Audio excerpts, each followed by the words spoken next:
It's the Opperman Report. And now, here is investigator Ed Opperman. Okay, welcome to the Opperman Report. I'm your host, private investigator Ed Opperman. You can find me at Opperman Investigations and Digital Forensic Consulting, either through my website, emailrevealer.com, or just email me directly at oppermaninvestigations@gmail.com.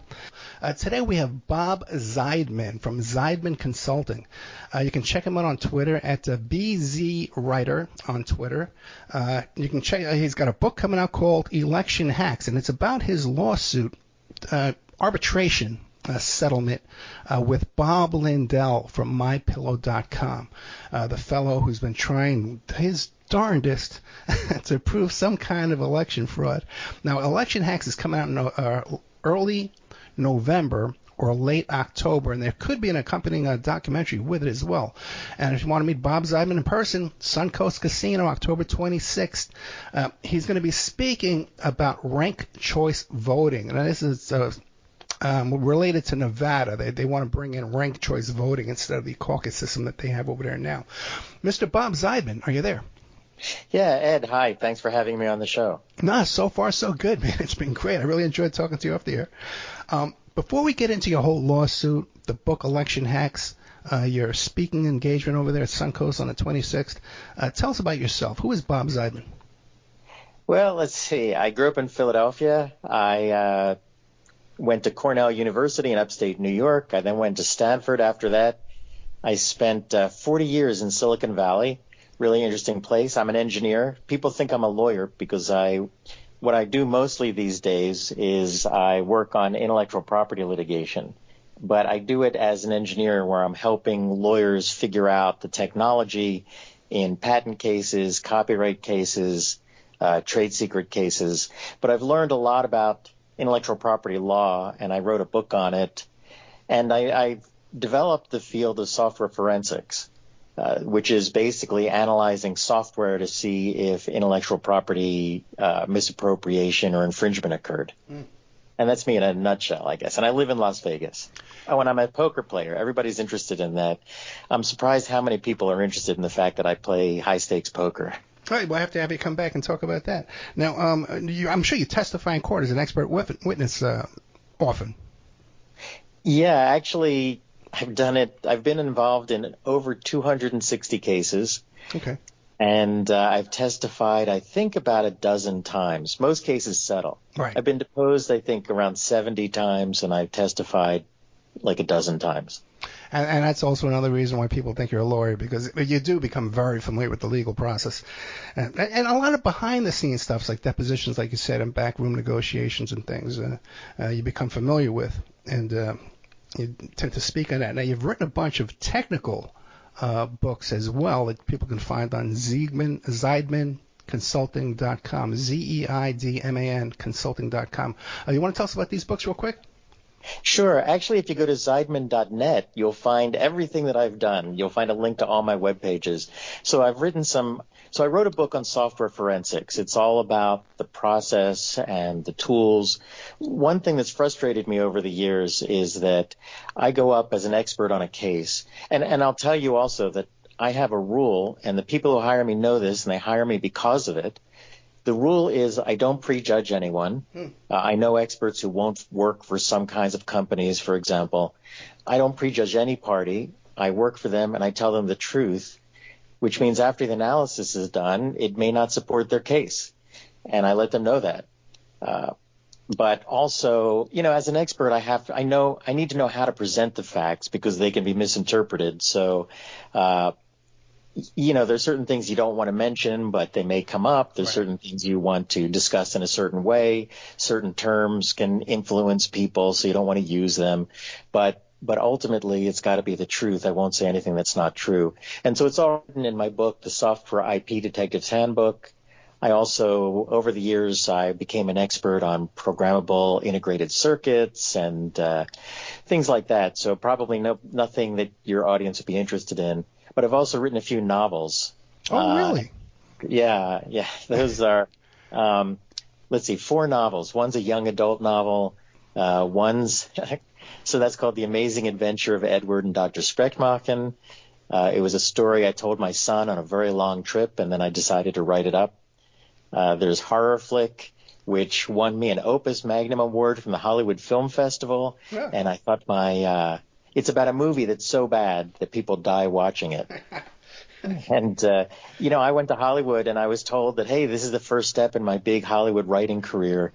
And, all the producers who said they really were interested in great writers wouldn't return my phone calls. So I went back to engineering. And then I wrote Good Intentions and Animal Lab, which are political satires. So the best place to go is Zeidman.net, Zeidman.net. That's where we can find all of our friends. A real renaissance man here in every area. Poker player, I think you were saying that off the air, not even on the air. Poker player too as well. Let's see. Bob Lindell. How did you hear about this? Mike Lindell. Mike Lindell. That's right. Yeah, Mike Lindell. Yeah. Yeah. Yeah, Mike Lindell. My Pillow. And by the way, if you go to mypillow.com and you put in promo code Lumpy Pillows, you can really say that I know. In the deposition where he gets upset about that. Oh, that was the best one, man. I got all that on the Patreon, at the Opera Report Patreon. Mike Lindell flipping out at this deposition. And you've sat through depositions. Have you seen anything like that before? Well, no. Let's see. I've seen a few crazy depositions. I mean, the craziest one I was in was I was working on a case with a lawyer, and technically the case is still going on. It's been on hold for 4 years. And he really didn't have experience with an intellectual property case. And I was being deposed, and he started yelling and cursing, something I won't do on your show. Yeah. But he started cursing the other lawyers. There were like 4 different parties, and they all defendants, and they all sent a lawyer. And then one of the lawyers he knew, and they started cursing back and forth and just shouting at each other. And I just kept thinking, I know how to answer this question, but my lawyer was saying, and again, I won't repeat it, but he was saying, you're asking him questions you shouldn't be asking. And the other guy's saying, I can ask whatever I want. And the other lawyers are, saying, can we please get back to the deposition? And I'm just sitting there thinking, I can answer the question. You don't have to yell at the guy. You don't have to curse at the guy. But other than that, and there is a deposition online, by the way, a famous deposition where the lawyers, one of the lawyers from Texas, he offers, and he's like in his 70s, he offers to beat up the other lawyer. I'm gonna punch you, and also starts cursing, which I won't do, but it's pretty funny. But so this is like the third. Lindell's is like maybe the third interesting deposition I've seen. Yeah. Usually the lawyers can save the punching threats for the elevator on the way home, Right. But, well, one thing that, and you're probably familiar with this, one thing I like, and I write about this in my book, it's hard to be angry at people at a deposition. When the recording is off, everybody's friendly. Where are you going to lunch? Okay, how about if we take a break? Yeah. Anybody, which way to the bathroom? Hey, did you see that game on TV? Where are you staying in town? I mean, everybody's usually really friendly. I've had a handful of depositions where the lawyers were just nasty to me all the time, even at the break. But you don't see that. Even in criminal cases, it's just amazing. It's when the cameras and the recordings are on, it's different. And even when you're doing a radio show, it's different when they're off. You're just a lot more human when we're off. But Mike Lindell, let's get into this whole situation. How did you hear? Mike Lindell issued a challenge, and then Bob Zeidman heard about it. What's going on? Well, so I must have been some podcasts or some conservative podcasts where he advertises. And I'm a conservative. I've outed myself as a Republican. I was listening to them. And of course, I saw all his annoying commercials, but I do have his pillow. My wife loves it. And I have pairs of slippers actually from his company. And I really like them. So I saw that he was announcing this prize, but I didn't think much of it because I thought, well, if he's announcing a prize, he has the proof. And it'll be really interesting to find out what it is, but it'll be in all the papers. And I don't need to spend time in South Dakota where the conference was examining data because even, it's possible that the data does not prove voter fraud like he claims it does, but it probably shows something, and it would take months of work to figure out what it does show. So I thought, well, I'll just stay home. But then friends of mine started calling me up and saying, Bob, you got to go to this conference. You're the world's leading expert. And, at first I said, look, I'm not going to. And they said you could win $5 million. Mm. And I kept saying, I'm not going to win $5 million. Either the data's correct or it's going to take months to disprove it. But then finally, my friends started saying, it's going to be historic. And I thought, that's true. Whatever happens, it'll be historic. Why not go and just be there when he announces it? Either the election will be overturned or somebody will figure out that the data is not right eventually. Something will happen. So I'll be there, and I'll meet a lot of interesting people. So that's what convinced me to go. So specifically, what was Lindell claiming? So it's kind of interesting because if you look at his claims over time, he claimed that different entities had hacked into the vote right. In the 2020 election and had changed the vote from Trump to Biden. So a lot of votes that were supposed to go to Trump were switched to go to Biden. Now, over time, there were rumors about the Democrats did it, the deep state did it, the Russians did it. Eventually, he settled on the Chinese did it. So that was what he was saying. The Chinese hacked into our system, and he had the proof. Yeah, at one point they were saying there was a gunfight, a firefight in Germany with CIA agents, and there was even a former five-star general that was McEnany, I think it was, that was up there confirming all this. It's just so bizarre. Yeah, I remember. Well, what I remember is somebody said that the data was being shipped to Germany. That's the only part I remember. Oh. Somebody had said that the voting machine data was shipped to Germany, where it was sent somewhere else, and somebody was hacking into it. There was satellites involved. Yeah, Now, is the name Patrick Bergy familiar to you? What's the last name? Bergy, Bergy.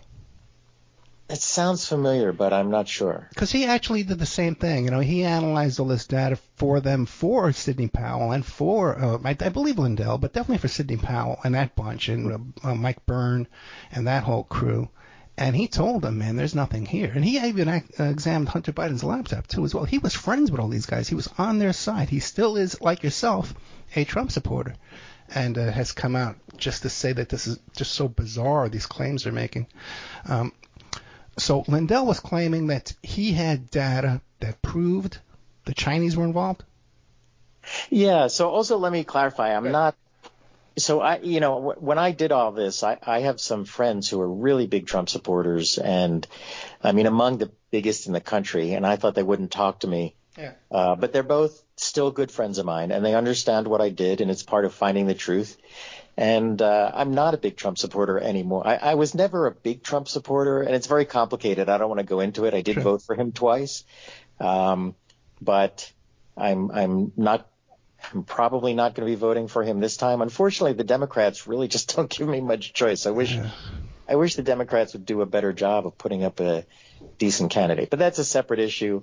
A lot of the people who worked for Lindell were involved in the cases with Sidney Powell and all of those, which is unfortunate because they really don't know what they're doing. With the exception of a guy, I'll mention him by name, Josh Merritt.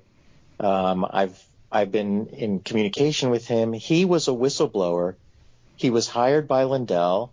He worked with Sidney. He at least met Sidney Powell. He was working on some of those cases, and he kept telling him the data's bogus. Yeah. And Lindell not only fired him, but did a 2-hour video claiming this guy was a traitor to our country. And because Josh worked for conservative organizations, nobody will hire him anymore. So really sad. It really is. And by the way, I think people can see your professionalism by now. They've heard you for a good 20 minutes now when I'm not interrupting. So I think people can see your professionalism and you're above partisan politics as far as your analysis. And I got to put your reputation on the line for this, just for some nonsense. So you were able to examine this data, and what did you conclude? Well, so here's the interesting thing. To me, that there's a lot of interesting things, but at the symposium, despite what Lindell says, every single expert there. Oh, by the way, let me add. So we were sequestered in a room. I shouldn't put it that way. We were allowed into a room with the data to examine it if we were qualified. It really wasn't a qualification process. But in that room were some very high-powered people, some of whom I had heard of, some of whom seemed to have great experience, and some of whom, but there were also people who were just IT people who were very honest. They were IT people and they wanted to be there and help out if they could. And every single person in that room examining the data, all the so-called cyber experts, agreed the data didn't have anything to do with the election. But the advantage that I had, for whatever reason, karma, luck, I don't know, I happened to see what it really was. And that's when I wrote my report and entered the challenge. But what it really was nonsense. Many of the documents were simple Word documents with random letters in them. But then they had gone through this transformation, which I describe in the book, this transformation to make it look like complicated data. And I just happened to stumble on it. I said, I think this looks like this. And so if I reverse this transformation, and I've been doing this for 50 years, so I had tools already that I had written, software tools I'd written over the past decades. And I just said, let me see, I think I've got a tool that will change this to this. And once I did it, out popped a Word document of random characters. Yeah. So the big reason there were two reasons why I won the challenge. And other people didn't. The first reason was I initially, again, through luck or experience or whatever you want to call it, serendipity, I happened to see, everyone agreed the data was bogus, but no one knew what it was. I happened to see what it was. I happened to recognize it and undo the transformations. And then because I've been involved in so many court cases, I just went back to my hotel room and wrote up a report, whereas other people were still scratching their heads and saying, what is this? What do you conclude then? Was Lindell duped? That was a big question. By the end of the conference, again, Lindell, claims that all the cyber experts agreed it was valid data, and it's just completely nonsense, completely not true. We were all saying the phrase was Lindell bamboozled or was he the bamboozler? Yeah. And, it was hard to know, but I think after I've gone through this, year-long arbitration and another 6 months of him appealing and still fighting with him, I think he was conned he was given data.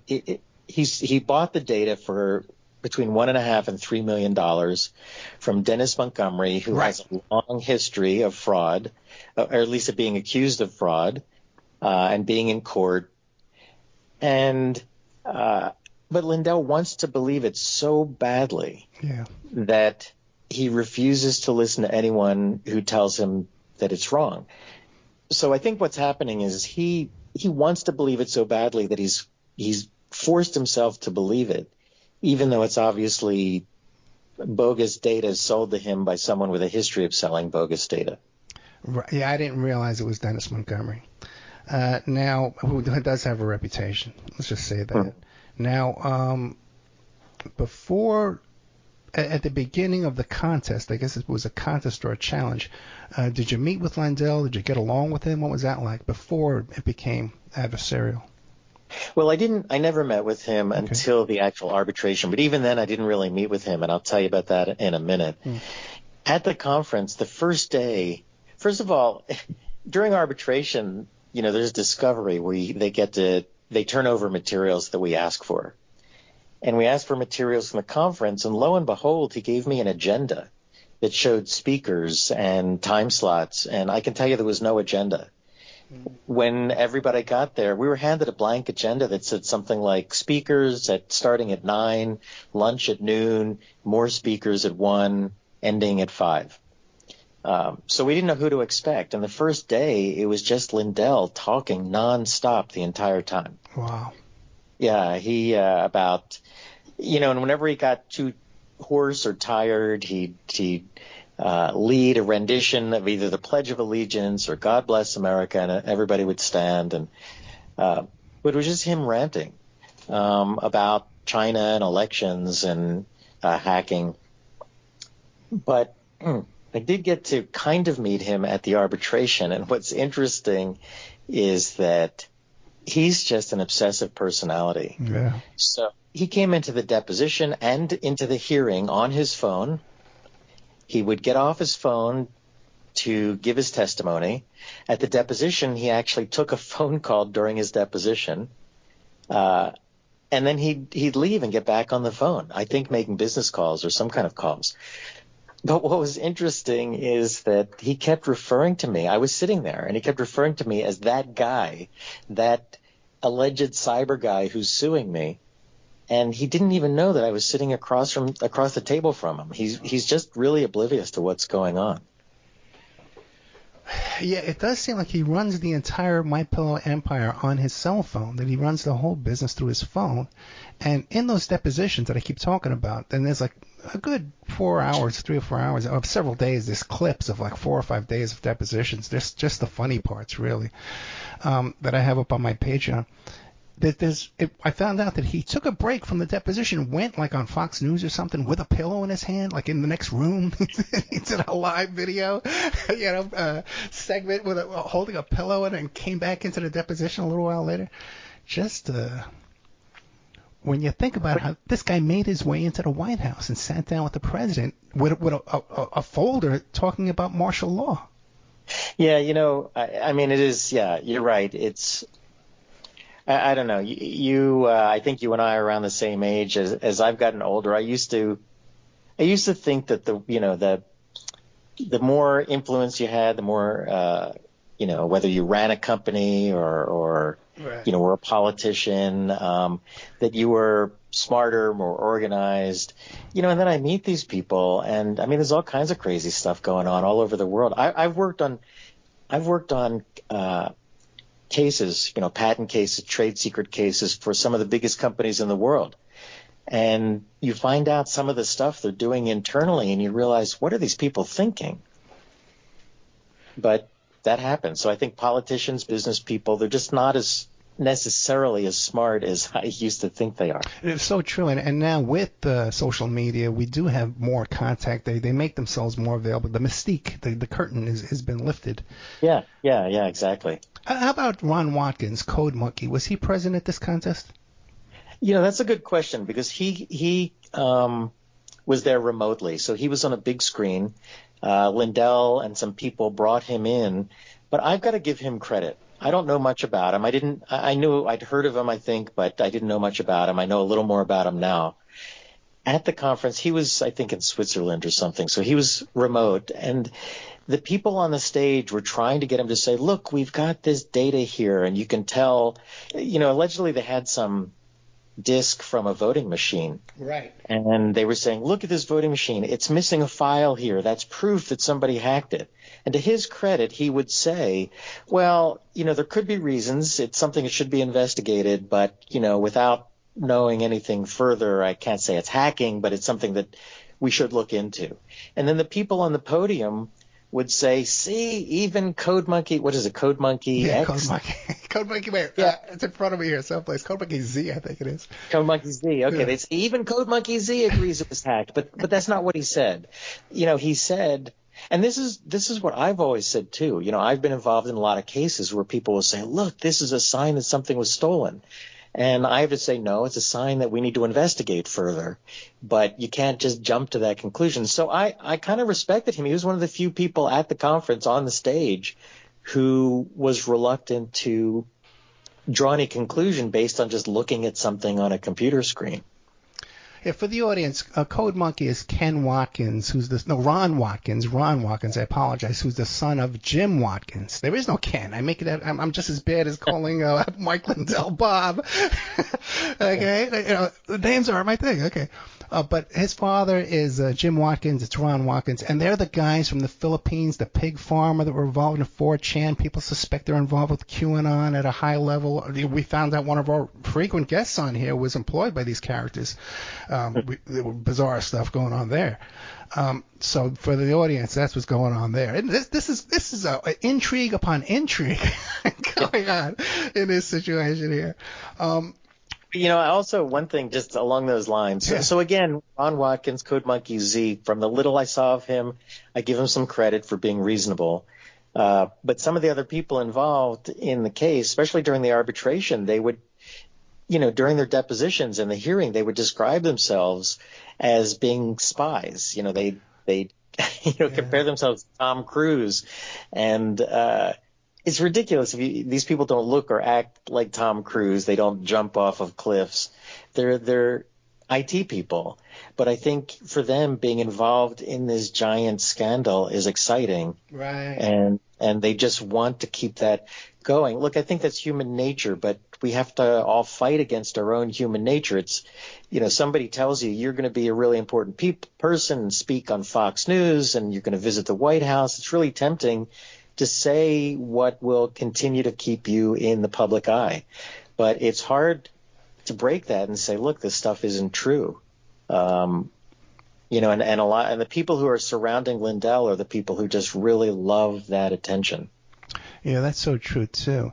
Now, you said that they did have a legitimate, or that you believe is a legitimate disk from a voting machine. Could that be the Coffee County breach? Is that the one that was Tina?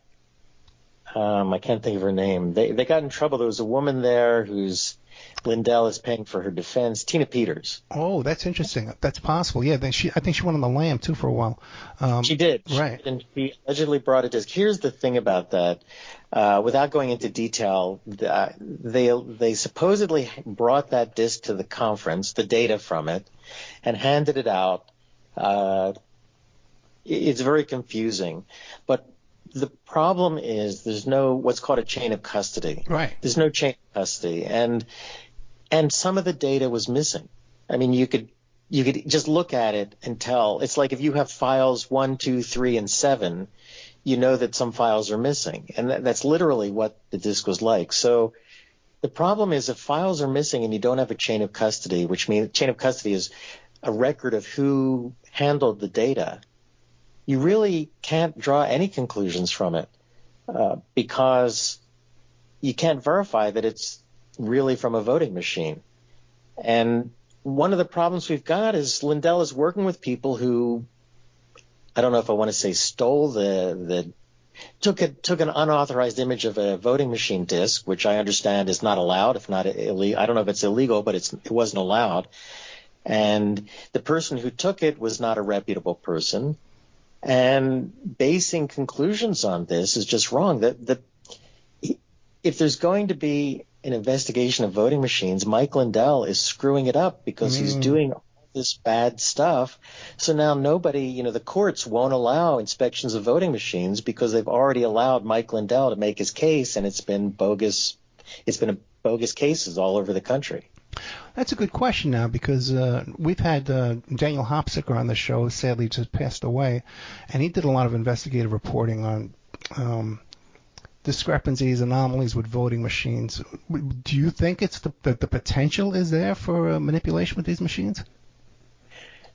So I've written an article, and it's in my book, the second to last chapter of my book. No, I think it's extremely unlikely that the voting machines were hacked or they were purposely manipulated. And the reason for that is that there's a lot of examples. I give one example in my book. That can be found. I mean, there are people like me who investigate technology and will eventually find any kind of hacking. Whereas it's so much easier. It's so much easier to just put in, to write up hundreds or thousands of fake ballots. I'm not saying that happened, but if you have to choose about hacking an election or, changing an election, doing it electronically will leave a trail, and electronic detectives, sleuths like me, will find them eventually. But if you write in fake ballots, it's so hard to find. I mean, there's other kinds of checks against it, but it's just that's easier to do than hacking into electronics or purposely changing the electronics. There are these lawsuits. Lindell is being sued by Smartmatic and Dominion voting systems because he said that they purposely changed. They either allow the hacking or they purposely change their machines. Nobody's going to purposely change a machine because the company will go out of business, the executives will go to jail, and somebody like me will find it. Right, and when all you really have to do is, hey, this machine is broke, we're not sending it to the black neighborhoods. We're not sending it to the Republican rich neighborhood. We're not sending it there because there's not enough machines. Oh, my goodness, the line is around the block and people leave. But that's how it's done for the last 100 years. And, you know? Everybody always asks me, do you think there was fraud in the election? And I can say, I know there was fraud in the election because every human endeavor has fraud. But how much fraud, I don't know. Was it enough to change the vote? I have no idea. Yeah.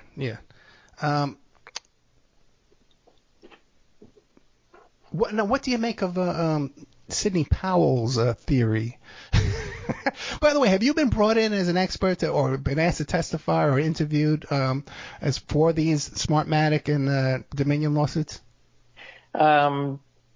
Yeah, I think I can say I don't want to give details because I don't know what's allowed, but I've been brought in as a fact witness, which means I describe the facts of my arbitration with Lindell and what did I learn during that arbitration. So not as an expert witness talking about the technology or hacking, but rather as a fact witness, about what happened at my arbitration. So I've been brought into those lawsuits with regard to that. I don't know Sidney Powell. I understand from people who've worked. I know personally at least one person who worked with her years ago. Yeah, me too. Who said she was a brilliant lawyer, but I don't know. And I had a lot of respect for Rudy Giuliani too. Yeah, me too. I'm from New York. We worked on those cases, those defense cases that Giuliani was prosecuting. Wow. So, everybody I talked to who knew them says, we don't know what happened. I mean, Sidney Powell, look, I understand you're a lawyer. You defend people. Even if you think they're guilty, you defend them. But you don't put your own reputation at stake. You don't start making provably false statements. And that's what, unfortunately, it seems like Giuliani and Powell have done and destroyed reputations that were stellar up until that point. Now, if I'm not mistaken, the suit against Mike Lindell is a defamation suit, right? From Dominion and Smartmatic, yeah. Dominion, yeah, exactly. So then his motives, his intentions, his knowledge would be a factor in this, but do you think he believes what he's saying? Well, that's interesting. And so I've been researching defamation a lot lately. I think let me say this. I was asked at the Smartmatic case, I was asked, do you think Mike Lindell believes what he's saying? Yeah. And I said, I think he does believe it, but I don't know how any reasonable person can believe that given the facts. So I don't know how that plays out in a defamation suit, but I think he does seem to believe it, but I don't know how he can. And he's devoted his life to this at this point. Yeah, if you read his book, which I did, his autobiography, I wanted to know who he was, so I read his autobiography, and it's really interesting. He has an addictive personality. He was originally addicted to alcohol, then cocaine, then crack cocaine, and gambling. And then he was able to cut all that out of his life, but I think he needed something to fill the gap. And it became Christianity. He became a devout Christian, which he wasn't before. But he also believes that he got a message from God that Trump needs to be president. And I think he believes that with all his heart and soul. So whatever he does to fulfill God's wishes is legitimate. And I think that's where he's coming from. So your arbitration has been settled. Well, it's, the arbitrators ruled in my favor. I can tell you that Lindell has some videos he's posted and given some interviews. It's really fascinating to hear him talk about me. Sometimes he gets my name right. You did a much better job than... I'm sorry. That was off the air. The audience didn't know until you just told them. No, but everybody pronounces... There's a 50-50 chance of getting my last name wrong, but he doesn't even get it close. I mean, he gets something completely different. Okay. You'd think he'd know who was suing him. He says that the rules were unfair, but he was the one who wrote the rules that I had to sign. He doesn't mention that part. And then he thinks the arbitrators are biased. What he doesn't mention is that he himself chose 2 of the 3 arbitrators, and it was a unanimous decision. So he's appealing and saying that the ruling, the arbitration decision in my favor was unfair, but he really can't, he has no basis for that. It's binding arbitration. There's nothing he can do unless he can show that there was some kind of corruption, like, they got together and said, we hate those pillows, so we're going to rule against him. But where they all rubbing their necks when they came into the vote to rule on the case. Yeah. So, he really has no basis. So he's appealing the decision, but he's trying to get it overturned, but there's really no basis. That's just a delay. I don't know if he knows it's a delaying tactic. I don't know if his lawyers have told him it's not going to work, because it won't. It's scary that he's running out of money. Is there his money in escrow? Yeah, I know. The thing is, I've told people I don't think I'm going to get paid. I think he's going to run out of money before the courts finally conclude that he has to pay me. But we'll see. We're talking to Bob Zeidman. Bob Zeidman Consulting, Zeidman. Check out Zeidman.net. On Twitter, it's BZWriter on Twitter. You can meet him in person at the Suncoast, October 26th. He's going to be speaking about ranked choice voting in Nevada. The book is Election Hacks. Now, when you were deciding whether or not, like what happened, you won you proved it, and you got a letter or something saying, hey, we're not paying you, we don't think you really proved it, and what was that? And then you decided to sue? How did that go? Yeah, so first of all, they kept giving us more and more data. Every day of the symposium, the first day they gave us data, I proved it was not related to the election. I wrote up a report, and then I came in the next morning, and it turns out they gave us more data. And then that afternoon, they gave more data. And but by the end, the third day, that was the deadline. The third day of the symposium was the deadline for submitting a report. I had a second eureka moment where I realized how I could show that all the data was not related. And then I finished up my report. I handed it in. So that was like at 6:00 in the evening. And the rules that Lindell wrote, that he forced all the cyber experts to sign, said that they would make a decision on the winner if there was one by 8:00. And I thought, how do you decide in 2 hours? Right. It's even more ridiculous when at the arbitration it came out that the panel of judges who were going to decide whether I won the contest were one IT person, one physicist, and one lawyer. Oh. I mean, the lawyer kept admitting, it's Kurt Olson, he kept admitting that he knew nothing about technology. So we asked him, why were you a judge of Mr. Zeidman's report if you know nothing about technology? He said, well, I was there to make sure the rules were enforced. Well, there were no rules, and anyway, that's not what a judge does. But The point was that I never heard from them. I filed a copyright registration. I filed online because I just thought they would lose my report. But then they wouldn't get back to me. So then I found some lawyers who were willing to go to court and basically sent them a letter and said, we think Mr. Zeidman won this contest, or Mr. Zeidman believes he won this contest, and you haven't paid him. And then it was only after we filed for the arbitration, which was required in Lindell's rules. Arbitration was required by him. Right. We filed the arbitration, and all of a sudden they sent us a letter detailing why I had not won the contest and what was wrong with my report.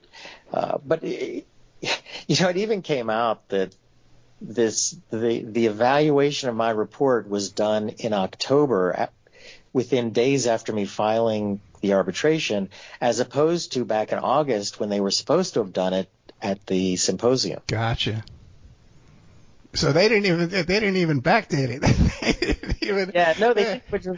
Look, so many crazy things happened. Again, it'll all be in my book, and I'm thinking, wow, I can't believe this. But look, if you're you and I know if backdating, you're not supposed to do that, right? But people do it. I see it all the time in court.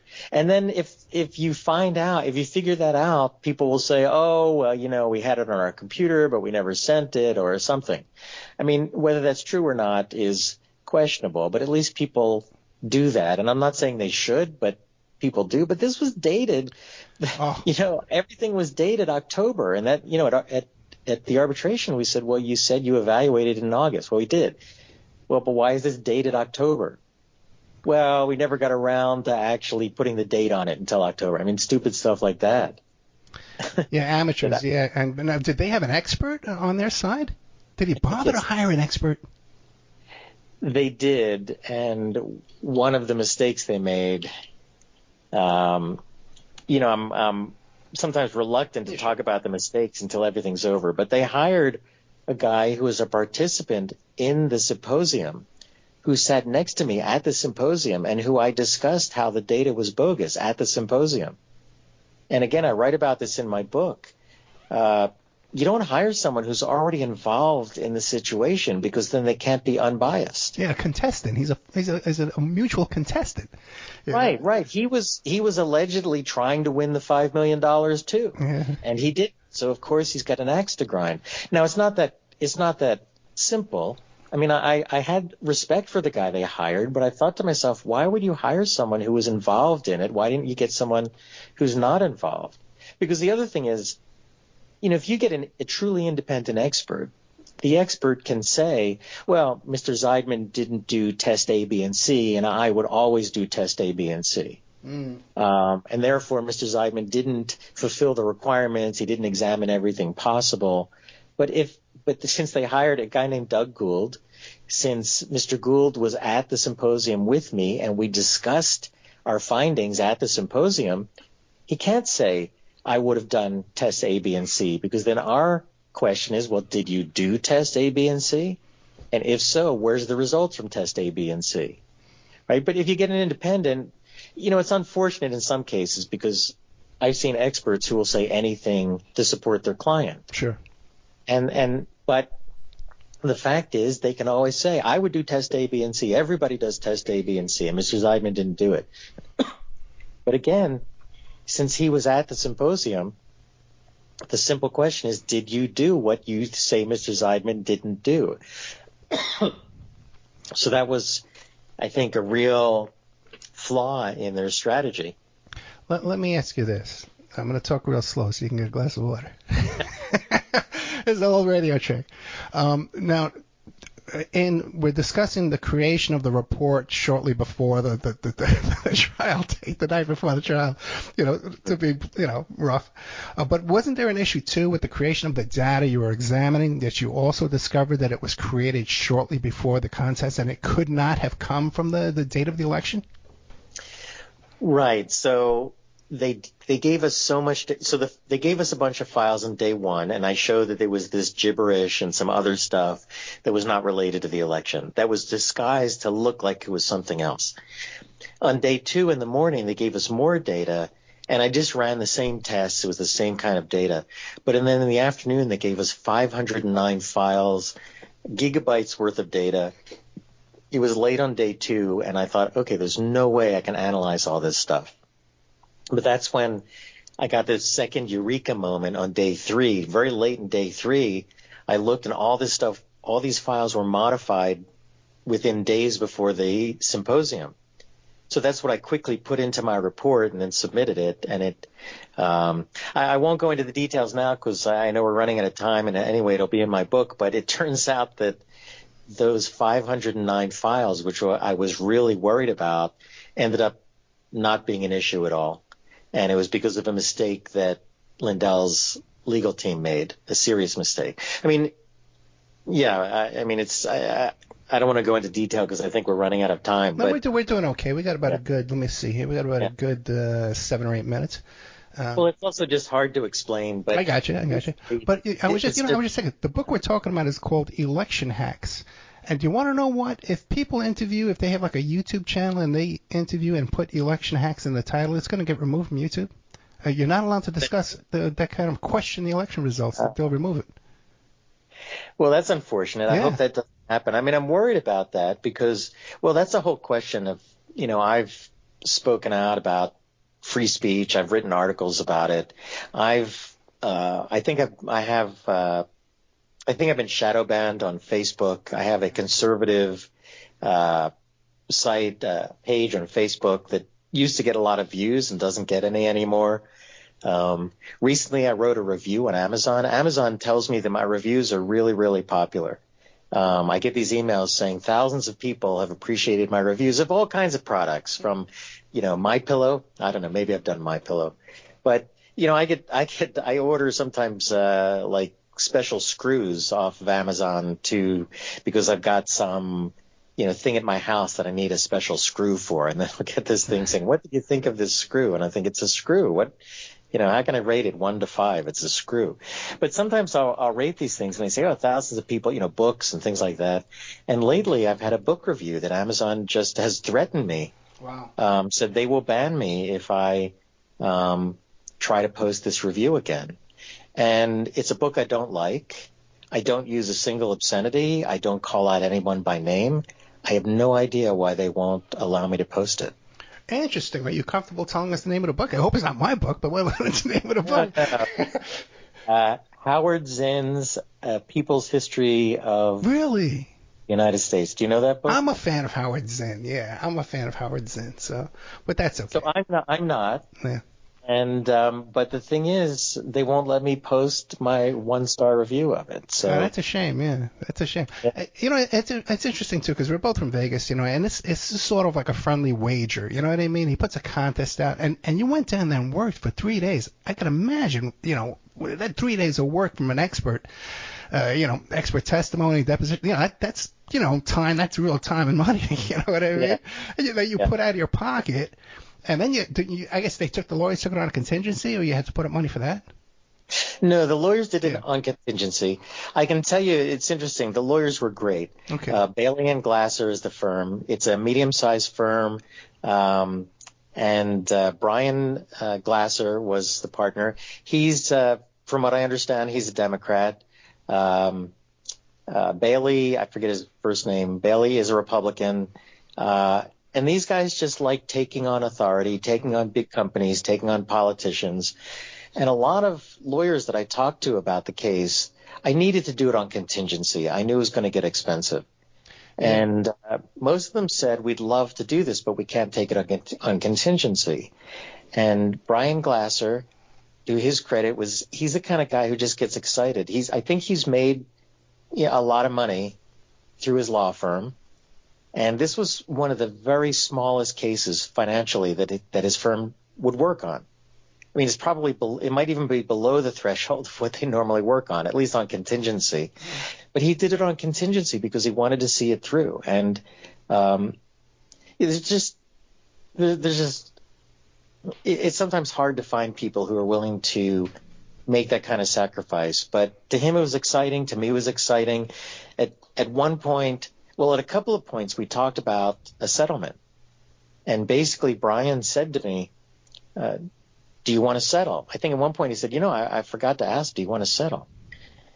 Because we can go in. During the arbitration, he said, we could go in and just say, look, here's a number, tell us this, and we'll settle.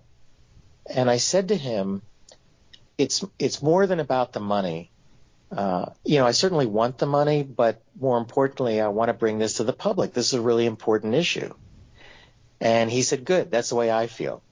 And the other thing I said to him is I said, look, you're a partner in this with me because you're putting out a lot of money in terms of lawyer time, billable hours. I said, if you want to settle, tell me, because you're a partner and I don't want to, if you think we need to settle and you need to recoup your expenses, let's figure it out. And he said, no, I'm good. This is no problem. So it's a great relationship. Not a lot of lawyers will do that. I have a lot of respect for lawyers, but, it's hard. Most won't do. There's very few things they'll take on a contingency unless they're potentially worth $100 million. Which is why in Nevada that you can't really sue a doctor over there because there's a cap, and you have to pay an expert the same amount as you're settling for. It's just outrageous. Yeah, but real quick, I only got a couple minutes now, and this is a hugely important issue. We need to have faith in our electoral system, as corrupt as it is. Okay, we can live with that. We're both from Vegas again, right? We can live with that.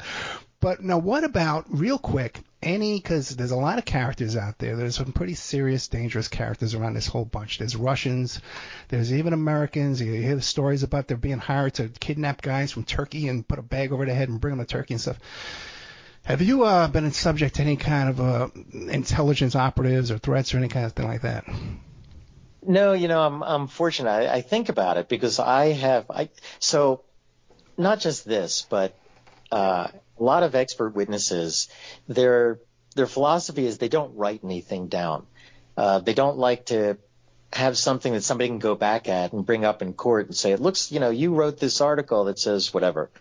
And I've never been like that because I give the honest truth in court, and I don't have to disguise anything or be ashamed of anything I write.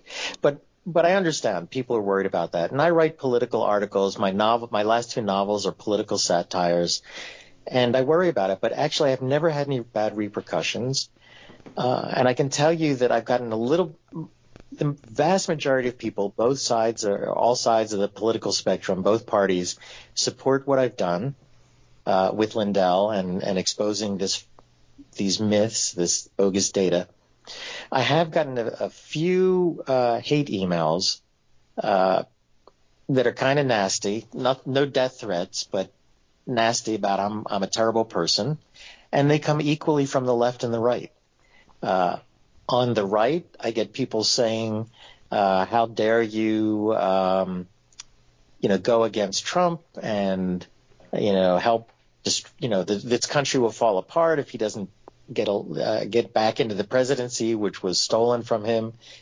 And on the left, I don't care what you did, you voted for Trump, which means you are an evil person who is helping destroy this country. So, but it feels good. My wife, always tells me, if everybody loves what you do, you're not doing anything important. Yeah, it feels great to be hated by everybody. That's okay. I don't want to be hated by everybody, but I don't want to be hated by anybody, man. I'm trying to get along with people. Just give me another 10 years, I'll be happy. We've been talking to Bob Zeidman. The book is Election Hacks. Election Hacks. It comes out in early November or late October, so the ink's not even dry in this book. We're just waiting for the lawsuit to end. Bob Zeidman, you can find him at Zeidman Consulting or Zeidman.net. You can find him on Twitter, BZ Writer. He's written several books, many books I didn't even know about. And you can meet him in person. You can listen to his presentation there at the Suncoast Casino. It's down way south of the Strip. It's not no traffic down there or nothing. October 26th, and it's about ranked choice voting in Nevada. Mr. Zeidman, thank you so much, my friend. Ed, thank you very much for having me. I really had a good time. Yeah, right. I wasn't expecting so much fun, but thank you so much. Okay. Good night. Bye-bye.